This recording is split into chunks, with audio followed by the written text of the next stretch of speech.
Olá pessoas, quem fala aqui é Belmiro, bem-vindos e bem-vindas ao nosso podcast. Esse podcast da Estúdio Sala de Aula, gravado com o aplicativo Anchor, Anchor.fm. Então recomendo, se vocês quiserem acompanhar melhor nos podcasts, também produzir o seu próprio podcast, grave com o Anchor, em que você não tem que pagar nada e também não tem limite de armazenamento. Então, sem mais delongas, vamos então para o nosso episódio.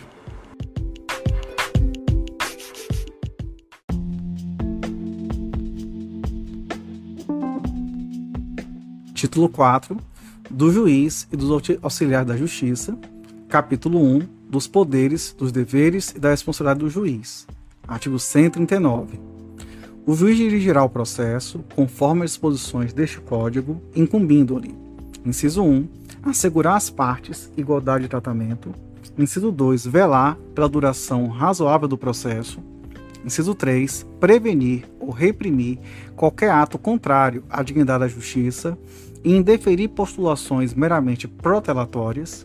Inciso 4, determinar todas as medidas indutivas, coercitivas, mandamentais ou subrogatórias necessárias para assegurar o cumprimento de ordem judicial, inclusive nas ações que tenham por objeto prestação pecuniária. Inciso 5, promover a qualquer tempo a autocomposição, preferencialmente com auxílio de conciliadores e mediadores judiciais. Inciso 6, dilatar os prazos processuais e alterar a ordem de produção dos meios de prova, adequando-os às necessidades do conflito de modo a conferir maior efetividade à tutela do direito. Inciso 7, exercer o poder de polícia, requisitando, quando necessário, força policial, além da segurança interna dos fóruns e tribunais. Inciso 8, determinar a qualquer tempo o comparecimento pessoal das partes para inquiri-las sobre os fatos da causa, hipótese em que não incidirá a pena de confesso. Inciso 9, determinar o suprimento de pressupostos processuais e o saneamento de outros vícios processuais. Inciso 10, quando se deparar com diversas demandas individuais repetitivas, oficial Ministério Público, a Defensoria Pública e, na medida do possível, os legitimados a que se refere o artigo 5º da Lei 7.347, 24 de julho de 85, e o artigo 82 da Lei 8.078, de 11 de setembro de 90, para, se for o caso, promover a propositura da ação coletiva respectiva. Parágrafo único. A dilatação de prazos previstos no inciso 6 somente pode ser determinada antes de encerrado o prazo regular.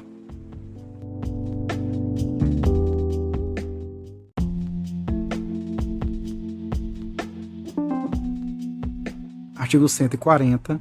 O juiz não se exime de decidir sobre a alegação de lacuna ou obscuridade do ordenamento jurídico.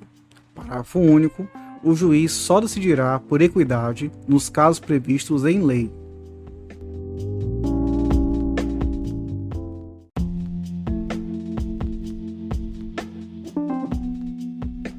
Artigo 141. O juiz decidirá o mérito dos limites propostos pelas partes, sendo-lhe vedado conhecer de questões não suscitadas, a cujo respeito a lei exige iniciativa da parte.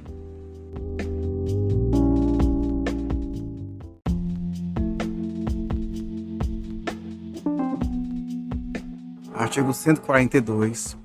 Convencendo-se pelas circunstâncias de que o autor e o réu se serviram no processo para praticar ato simulado ou conseguir fim vedado por lei, o juiz proferirá decisão que impeça os objetivos das partes, aplicando de ofício as penalidades da litigância de má-fé.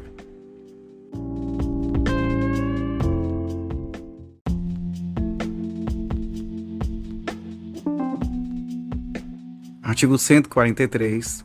O juiz responderá civil e regressivamente por perdas e danos quando, inciso 1, no exercício de suas funções, proceder com dolo ou fraude.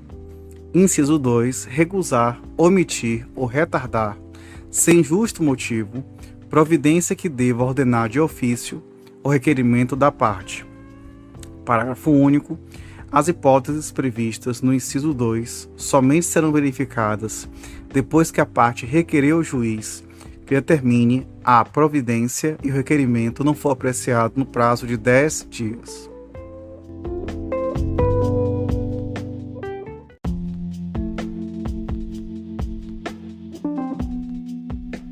Capítulo 2 dos impedimentos e da suspeição. Artigo 144. Há impedimento do juiz, sendo-lhe vedado exercer suas funções no processo. Inciso 1. Em que interveio como mandatário da parte, oficiou como perito, funcionou como membro do Ministério Público ou prestou depoimento como testemunha. Inciso 2. De que conheceu em outro grau de jurisdição, tendo proferido decisão. Inciso 3. Quando nele estiver postulando como defensor, advogado ou membro do Ministério Público, seu cônjuge ou companheiro, ou qualquer parente consanguíneo ou afim, em linha reta ou colateral, até o terceiro grau, inclusive. Inciso 4. Quando for parte no processo ele próprio, seu cônjuge ou companheiro, ou parente consanguíneo ou afim, em linha reta ou colateral, até o terceiro grau, inclusive. Inciso 5. Quando for sócio ou membro de direção ou administração de pessoa jurídica, parte no processo. Inciso 6. Quando for herdeiro presuntivo, donatário ou empregador de qualquer das partes. Inciso 7. Em que figure como parte instituição de ensino com a qual tem relação de emprego ou decorrente de contrato de prestação de serviços. Inciso 8. Em que figure como parte cliente do escritório de advocacia de seu cônjuge, companheiro ou parente, consanguíneo ou afim, em linha reta ou colateral, até o terceiro grau, inclusive, mesmo que patrocinado pelo advogado de outro escritório. Inciso 9. Quando promover a ação contra a parte ou seu advogado. Parágrafo 1º. Na hipótese do inciso 3, o impedimento só se verifica quando o defensor público, ou advogado, ou membro do Ministério Público já integrava o processo antes do início da atividade judicante do juiz. Parágrafo 2º. É vedada a criação de fato superveniente a fim de caracterizar impedimento do juiz. Parágrafo 3º. O impedimento previsto no inciso 3 também se verifica no caso de mandato conferido a membro de advocacia que tem em seus quadros advogado que individualmente ostente a condição nele prevista, mesmo que não intervenha diretamente no processo.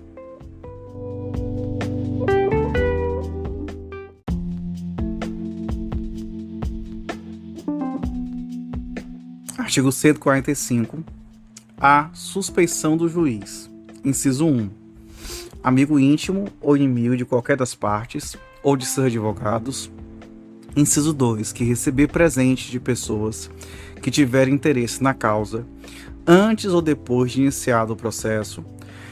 Que aconselhar alguma das partes acerca do objeto da causa, ou que subministrar meios para atender a despesa do litígio. Inciso 3. Quando qualquer das partes for sua credora ou devedora, de seu cônjuge ou companheiro, ou de parentes destes, em linha reta, até terceiro grau, inclusive. Inciso 4. Interessado no julgamento do processo, em favor de qualquer das partes. Parágrafo 1º. O juiz poderá declarar-se suspeito por motivo de foro íntimo, sem a necessidade de declarar suas razões. Parágrafo 2º. Será ilegítima a alegação de suspeição quando: inciso 1. Houver sido provocada por quem a alega. Inciso 2. A parte que a alega houver praticado o ato que signifique manifesta aceitação do arguido.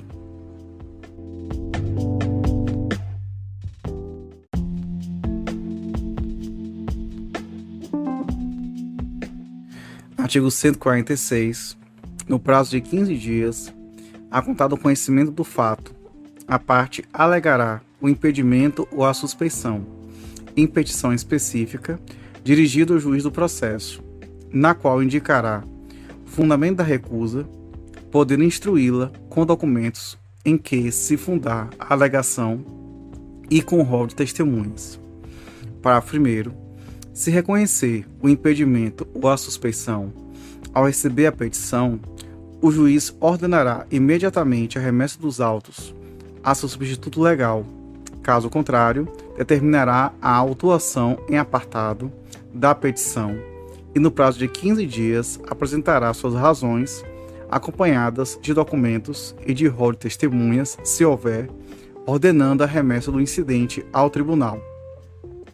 Parágrafo 2º. Distribuído o incidente, o relator deverá declarar os seus efeitos, sendo que, se o incidente for recebido, inciso 1, sem efeito suspensivo, o processo voltará a correr. Inciso 2, com efeito suspensivo, o processo permanecerá suspenso até o julgamento do incidente. Parágrafo 3º. Enquanto não for declarado o efeito em que é recebido o incidente, ou quando este for recebido com efeito suspensivo, a tutela de urgência será requerida ao substituto legal. Parágrafo 4º. Verificando que a alegação de impedimento ou de suspeição é improcedente, o tribunal rejeitá-la. Parágrafo 5º. Acolhida a alegação, tratando-se de impedimento ou de manifesta suspeição, o tribunal condenará o juiz nas custas e remeterá os autos ao seu substituto legal, podendo o juiz recorrer da decisão. Parágrafo 6º. Reconhecido o impedimento ou a suspeição, o tribunal fixará o momento a partir do qual o juiz não poderia ter atuado. Parágrafo 7º. O tribunal decretará a nulidade dos atos do juiz, se praticados quando já presente motivo de impedimento ou de suspeição.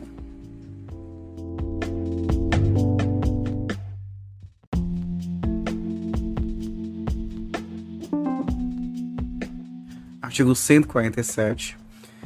Quando 2 ou mais juízes forem parentes, consanguíneos ou afins, em linha reta ou colateral, a terceiro grau inclusive, o primeiro que conhecer do processo impede que o outro nele atue, caso em que o segundo se excusará, remetendo os autos ao seu substituto legal.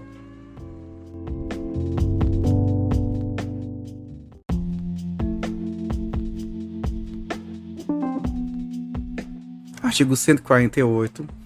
Aplicam-se os motivos de impedimento e de suspeição. Inciso 1. Ao membro do Ministério Público. Inciso 2. Aos auxiliares da Justiça. Inciso 3. Aos demais sujeitos imparciais do processo. Parágrafo 1º. A parte interessada deverá arguir o impedimento ou a suspeição em petição fundamentada e devidamente instruída, na primeira oportunidade em que lhe couber falar nos autos. Parágrafo 2º. O juiz mandará processar o incidente em separado e sem suspensão do processo, ouvindo o arguido no prazo de 15 dias e facultando a produção de prova quando necessária. Parágrafo 3º. Nos tribunais, a arguição que se refere ao parágrafo 1º será disciplinada pelo regimento interno. Parágrafo 4º. O disposto para os 1º e 2º não se aplica à arguição de impedimento ou de suspeição de testemunho.